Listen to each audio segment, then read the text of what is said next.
مرحبا أعزائي التلاميذ وتلميذات السنة الثانية بكالوريا الشعاب العلمية أو التقنية. سعيد بلقياكم في هذا الفيديو الثاني فيما يخص تصحيح الامتحان الوطني 2019. ومن خلاله غادي نضربوا عصفورين بحجر واحد، منها كنصحوا الامتحان وفي نفس الوقت كنتعلموا كيفاش نصيبوا واحد الانشاء فلسفي فيما يخص القولة. اذا في الامس حطيت الفيديو الاول ديال القولة، اليوم غنوضعوا الفيديو الثاني. اذا في الفيديو الاول وقفنا عند الفهم، يعني شنو هما الحوايج اللي خصني نديرهم كتلميذ او تلميذه باش نصايب مقدمه. اذا اليوم غندوزو للمرحله الثانيه اللي هي مرحله ديال الفهم ديال التحليل، وفي نفس الوقت غندوزو للمناقشه.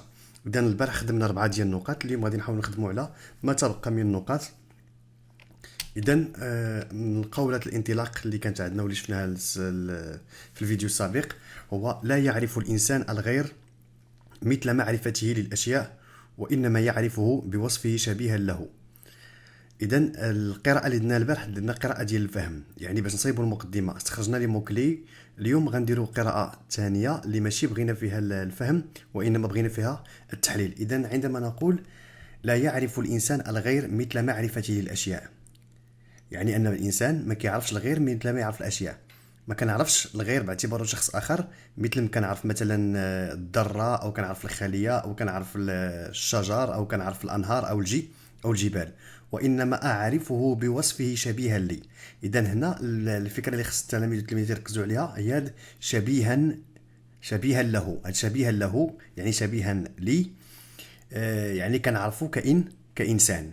إذا المطلوب منا الآن هو أن نخضع هذا القول إلى التحليل والمناقشة. إذا غنشوفوا من خلاله شنو هي الطبيعة ديال معرفة الغير، وغنشوفوا كذلك من خلاله كيف يمكنني أن أعرف الغير، وهل هذه المعرفة ممكنة أم مستحيلة. إذا نمشيو للتحليل اللي عليه 5 ديال النقاط. كما تنقول دائما أن التحليل هو اشتغال مباشر على القولة كبنية مركبة من مفاهيم وأفكار وحجج.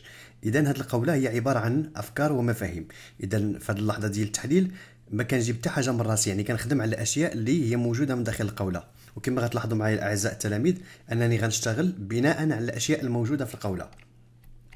إذا أول حاجة في المقدمة انتهينا بسؤال، يعني انتهينا بإشكالية اللي تسألنا فيها عن طبيعة معرفتنا بالغير، وهل نعرفه كمعرفتنا للأشياء أم نعرفه كشبيها لنا، وهل هذه المعرفة تقوم على المماثلة أم على الاختلاف.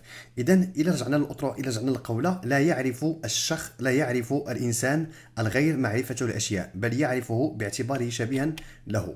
إذا إلا بغينا نجاوبوا على الإشكالية غنلقاو بأن صاحب القولة هنا يدافع عن أطروحة أساسية مفادها أن معرفة الغير ممكنة، يعني بإمكاننا نعرف الغير، ولكن من أي زاوية يمكن أن نعرف الغير؟ يمكن أن نعرفه بالنظر إليه كذات إنسانية مماثلة لي. هاد مماثلة لي بحال عوضت بهذه الكلمة ديال شبيها له، وليس كموضوع أو شيء، بمعنى أننا نعرف الغير كإنسان أو كشخص آخر، يعني تا واحد الكيان أو واحد الكتلة من المشاعر، واحد الذات واعية، واحد الذات عاقلة وأخلاقية، عندها إرادة وعندها حرية، عكس الموضوعات. إذا هنا اللي خصكم تركزوا عليه الشباب أن ما جبت حاجة من راسي، داكشي جبتو من القولة. أن صاحب القولة تيقولنا أن معرفة الغير ممكنة، ولكن ممكنة بالنظر إليه كذات إنسانية مماثلة لي وليس كشيء. مع العلم أن راه باش نفهموها مزيان راه ما مطروحاش عندنا واش معرفة الغير ممكنة وغير ممكنة، ولكن باينة من داخل القولة. ملي تنقولوا أن معرفة الغير، أن الإنسان يعرف الغير أن الإنسان لا يمكن أن يعرف الغير مثل معرفة الأشياء، وإنما أن يعرفه كذات مشابهة له، راه ضمنيا راه فيها تصريح بإمكانية المعرفة. بالتالي الإشكال اللي مطروح ماشي هو إمكانيتها أو استحالتها، هو شنو هي طبيعة هذه المعرفة، واش كنعرفوه كشيء أم كنعرفوه كذات. صاحب القولة يقول لنا بأن كنعرفوه كذات، يعني كذات إنسانية مماثلة لي. الخطوة الثانية هي كي خصني نستخرج المفاهيم الأساسية. إذا القولة اللي عندنا مؤتة بمفهومين أساسيين هما المعرفة والشيء. إذا لما نتحدث عن المعرفة، فالمعرفة هي محاولة الذات العاقلة إدراك موضوعا ما. إذا هي ملي كنبغي نعرف شي حاجة كنتحول أنا إلى ذات عارفة، وداك اللي باغي نعرف كيتحول إلى موضوع للمعرفة. ولكن لما نقول موضوع للمعرفة يعني هنا أن موضوع المعرفة هنا هو الغير، ولكن الغير ليس كشيئا، بينما الغير كذات إنسانية وليس موضوعا. الشيء هو صفة الموجودات الغير العاقلة وهو مقابل للذات. ثم كاين كذلك اللفظ الثالث هو لفظ الشبيه. شكون هو الشبيه؟ يعني هو ذاك المماثل اللي من حيث هو ذات انسانيه تتمتع بالوعي والاراده والحريه. راه حتى في التعريف ديال الغير الشباب ملي كتشوفوه كتلقاو بان الغير هو المماثل، هو الانا الاخر الذي ليس بانا، المماثل لي والمختلف عني. اذا الزاويه الممكنه لمعرفه الغير هي زاويه انه شبيه لي، يعني انه مماثل لي، يعني حتى هو انسان بحالي كيحس كما انا كنحس، كيتالم كما انا كنتالم، له مشاعر، له وعي، له حريه، له اراده، وله كذلك استقلاليه. الان الى شفتوا معايا هذه الحدود ما كيبانلكش اختلاف ما بين النص والقوله، ولكن الاختلاف كاين هنا، هي في توسيع الفكره. توسيع الفكره هي واحد القدره او واحد المهارات اللي سبق لكم تعلمتوها في ماده اللغه العربيه.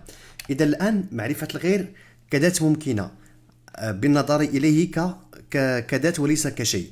كيفاش انا كتلميذ ممكن نوسع هذه الفكره؟ اذا كنبدا ان معرفه الغير كذات ممكنه باعتباره شبيه لي، اي النظر اليه كأنا اخر وككتلة من الأحاسيس والمشاعر، فهو يحزن مثل ما أحزن أنا كذلك، باعتبار الحزن والفرح تقلبات يخضع لها الكائن البشري بشكل عام. إذا معرفة الغير ممكنة بالنظر إليه كشبيه، بالنظر إليه كمماثل. إذا هذه الفكرة هي اللي خصكم توسعوها الآن. التوسيع ديالها غنوسعها برصيدي المعرفي، يعني بديك الفهمه اللي فهمت من خلال الشرح ديال الدرس. وراه هذا بامكانكم ترجعوا للفيديو اللي كنشرح فيه معرفه الغير وتستندوا لهذا وتستمدوا ذاك الرصيد المعرفي اللي يمكن به غادي نوسعوا هذه الاطروحه. ثم ممكن نجبد امثله من الواقع اليومي ديالي. مثلا انا ملي كيموت شي صديق ديالي، كيموت الاب شي صديق او مات شي عزيز على صديق ديالي، كنمشي عنده كنعزيه. ملي كنعزيه كنعنقو وكنبكي معاه. ربما ملي كنبكي معاه يعني هنا راه كنبكي معاه باش نخلق انا وياه واحد الوضعيه وجدانيه تواصليه. راه ما كنبكيش انا على باه، ولكن كنبكي باش نبين له باني انا حاس بك. ولكن هذا ما كيعنيش اني كنافقو، ولكن هي باش نوصل ليه وباش نخلق انا وياه واحد الوضعيه تواصليه على المستوى الوجداني. شنو هي الوضعيه التواصليه؟ يعني انا حاس بك وحاس بالالم والحرقه اللي كتعيشها. مثلا ان شاء الله ملي غتحصلوا على شواهد البكالوريا وغتفرحوا بالنتائج ديالكم ان شاء الله، هذاك الفرح راه ممكن انا خديت البكالوريا في 2003 ممكن نحس بذاك الفرح ديالكم ونستوعب ذاك حاله التوتر السابقه اللي قبل اعلان النتائج. اذا هادو امثله الاخوان، وخصوصا الدرس ديال الغير بزاف تاع الامثله اللي يمكنكم تجيبوها من الواقع اليومي وتوسعوا بها هذه الافكار. اذا هذه هي الخطوات. اذا كنستخرج الاطروحه، كنستخرج المفاهيم، كنوسع الافكار. هذاك التوسيع ديال الافكار بحال كيولي انا اللي كنعطي حجج، انا اللي كندافع على ذاك المضمون ديال القوله بواحد الحجج من الواقع او باستشهادات. هي بشرط الشباب ما تجبدوش شي فيلسوف في هذه المساله، لان هذه لحظه التحليل ما كنجبدوش فيها الفلاسفه غنجبدوهم في اللحظه المقبله اللي هي لحظه المناقشه. اذا نمر الان الى الصيغه اللي كنعطيها لكم، هي صيغه التعابير المساعده اللي دائما اؤكد على انها صيغه فقط للتلاميذ الذين يعانون من نقص في اللغه العربيه. اما التلميذ او التلميذ اللي عنده امكانيات لغويه جيده ما كننصحوش بهذا الشيء. اذا القوله تجيب عن اشكالها بتصور يمكن تفكيكه وبيان مضمونه وعناصره والمفاهيم والحجج الاساسيه على النحو التالي، حيث تدافع القول عن أطروحة تتلخص في أن معرفة الغير كذات ممكنة عن طريق ممكنة بالنظر إليه كذات مماثلة لي وليس كشيء أو كموضوع. وكان بعد كندوز نوقف على المفاهيم. اذا هذه كنخليكم هاد التعابير نتوما تملؤوها، واللي عنده على شي سؤال او شي حاجه ممكن نساعدوه. ثم اذا هذه هي العناصر اللي هي اساسيه في التحليل. اذا كما قلت هادو تعابير مساعده للناس اللي عندهم مشكل في اللغه العربيه، اما اللي ما عندهمش راه ممكن يستعملوا التعابير الخاصه ديالهم. وفي الاخر هذه كنختموا بواحد السؤال، ولنا ان نتساءل في هذا السياق عن قيمه هذه الاطروحه، يعني اشنو هي القيمه ديالها التي تدافع عنها وما هي حدودها. هاد القيمه وحدودها بزاف ديال التلاميذ كيسولوني اشنو هي الحدود وشنو هي القيمه. الاخوان هذا من باب التعقيدات اللي ربما بعض الناس اللي كيشرحوا الفلسفه كيديروها، القيمه الحدود، وكيعقدوا الامور للتلاميذ شي شويه في هذا الباب. راه مثلا نقول قيمه هذا التصور ممكن نبرزها بواحد الطريقه بسيطه. مثلا ان قيمه هذا التصور في انه يلتقي مع واحد التصور اخر، في تاريخ الفلسفه. حدوده هو ذاك الموقف اللي كيتصادم معاه، وانا غنبينها من خلال المناقشه ان شاء الله. اذا ندوزو الان اللحظه المناقشه. اذا لحظه التحليل عليها 5 ديال النقاط. الان عندنا 5 نقاط اخرين. اذا شفتوا 5 النقاط كيجيو من الداخل، بمعنى ما تنفعنيش في الحفاظه، كينفعني ذاك الفهم ديالي ودوك المهارات اللي اكتسبتهم. المناقشه. اذا في المناقشه يعني هي لحظه اللي كنديروا فيها المعالجه الخارجيه، يعني كنستحضروا المواقف الفلسفيه التي ساهمت في نقاش اشكاليه معرفه الغير. اذا كيخصني نحضر الفلاسفه اللي قريتهم اللي هما كيهضروا على مشكله المعرفه الغير. كنبدا بالموقف اللي هو كيأكد على ان معرفه الغير كذات ممكنه، كذات ممكنه. شكون هو هذا الموقف اللي تيقول بان معرفه الغير كذات ممكنه؟ وكندوز من بعد للموقف اللي هو معارض، اللي كيقول بان معرفه الغير كذات مستحيله، يعني هو ناقض الاطروحه. اذا مثلا نقول مثلا قيمه هذه الاطروحه، راه ممكن نقول ان قيمه هذه الاطروحه تكمن في كونها تلتقي او وجدت صدى لها في تاريخ الفلسفه من خلال المقاربه التي دافع عنها الفيلسوف رائد الفيمينولوجيا الفيلسوف ميرلو بونتي. اذا ميرلو بونتي هو كيقول بان معرفه الغير كذات ممكنه عبر التواصل والتعاطف. يعني الا بغيت نعرف الغير ممكن نعرفه عن طريق انني ندوي معاه، يعني نهضر معاه، نتواصل معاه، لان افكار الغير ما يمكنش تبان الا من خلال الحوار. وهنا تذكروا دائما ديك المقوله ديال سقراط: تكلم لكي اعرف من انت. وممكن تضيفوا حتى الامثله في توسيع المواقف الفلاسفه. راه كاين عندكم بزاف الامثله في الواقع اليومي ديالكم. واحد فيكم مضل سجين مسد على راسو متقوقع على ذاته، راه ما يمكنش نحسوا به، ما يمكنش نعرفوه. اذا الا بغينا نعرفوه هو انفتاح الذات على الاخر وانفتاح الاخر على الذات. هذه نعطيكم واحد المثال فيه شويه ديال الضحك كتشوفوه في المغربيه باش تفهموا ديال الحوار والتواصل. واخا ديجا هذا الشيء راه شرحته في الفيديو ديال معرفه الغير. مثلا في حياتنا كاين بزاف ديال الناس كنشوفوهم وما عمرناش دوينا معاهم، ما عمرناش تحاورنا معاهم. يقدر كتكون عندنا واحد الصوره عليهم غلطه، يقدر تكون هاد الصوره زوينه، يقدر تكون خايبه. كنقولوا حنا بالمغربيه شي واحد مثلا كيبان في شكل وملي تكلمتي معاه طاح من عينك، اش كتقولوا؟ كان بقيتي ساكت. يعني هنا التواصل هو اللي كيخرج لك الافكار الغير. التعاطف هو داك اللي دويت عليه في المثال، هو ديك المشاركه الوجدانيه، هو كنحس بالاخر.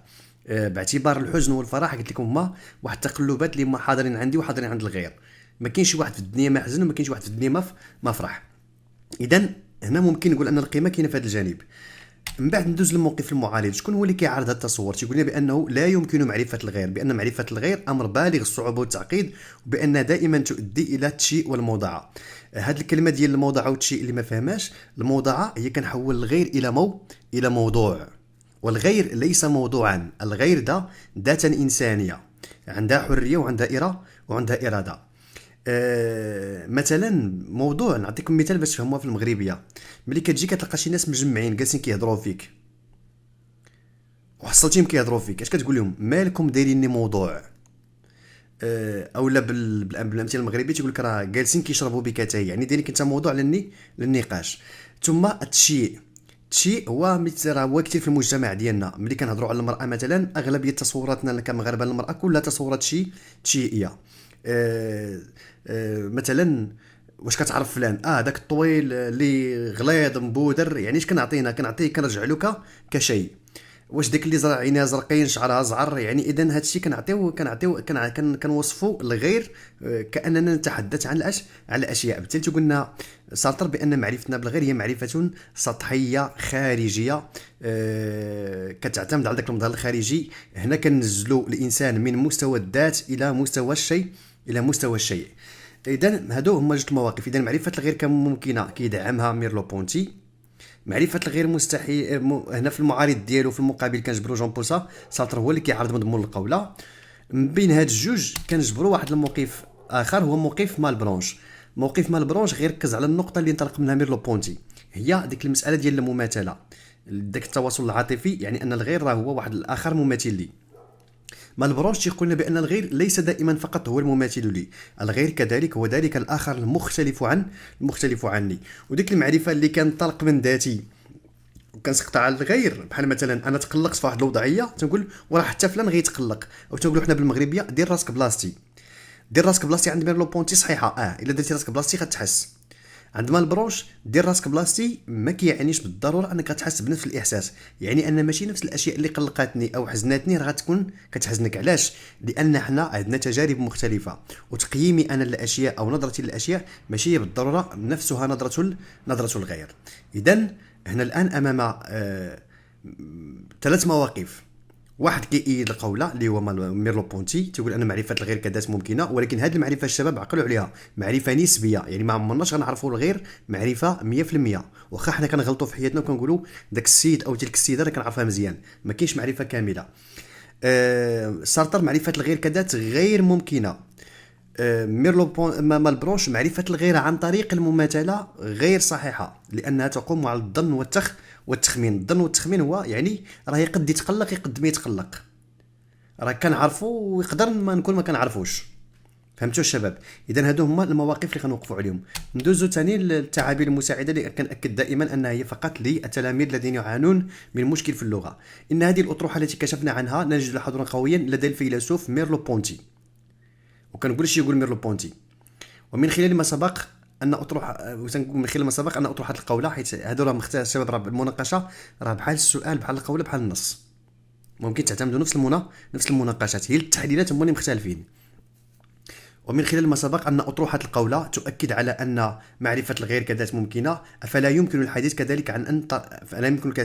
كذلك على تصورات فلسفية أخرى ترى أن معرفة الغير مستحيلة. ولمقارنة تحضر تصور الفيلسوف جان بول سارتر الذي رأى كذا كذا.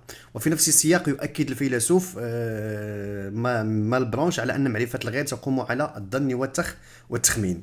إذا هذه الطريقة باش كنكتبوهم. من بعد كتبقى لنا الخاتمه. اذا الخاتمه عليها 3 النقاط. اذا الا خديت الان في الفيديو الاول عندنا المقدمه 4 النقاط، الفيديو الثاني شفنا فيه التحليل 5 النقاط، المناقشه 5 النقاط، يعني الان عندي 14 نقطه. الخاتمه على 3 النقاط، يعني هي 17 نقطه. 17 نقطه الشباب، هذه 17 نقطه على المضمون. الخاتمه اش كنديروا فيها الشباب؟ الخاتمه كنديروا خلاصه ديال التحليل والمناقشه. تنقولوا مثلا ان اشكاليات معرفه الغير وضعتنا بين تصورات مختلفه، منها من يرى ان معرفه الغير ممكنه، منها من يرى انها معرفه مستحيله. وكنقول ديك ممكنه كنوضح فيها شي شويه، وديك مستحيله كنوضح فيها شي شويه بشكل مختصر. ومن بعد كنعطي واحد الموقف شخصي، ويبدو لي من وجهه نظري هنا كيديروا الخطا التلاميذ. من وجهه نظري انا اتفق مع ميرلو بونتي، وكيزيد ما كيعطيناش توضيح علاش اتفق مع ميرلو بونتي. فمن وجهه نظري انا اتفق مثلا مع جان بول سارتر. خصك تبين علاش، لانه فعلا معرفه الغير راه صعيبه، واستعمل داك الامثله داكشي اللي كتقول في المغربيه في الدارجه ديال كحل الراس صعيب، تعرف شنو تحت راسو، تعرف شنو تحت راس بنادم وكذا. اذا ممكن تاخذ موقف شخصي، هو كيخصك تاخذ موقف شخصي اللي تبينه، ماشي تصدرنا بديك انا اتفق معه.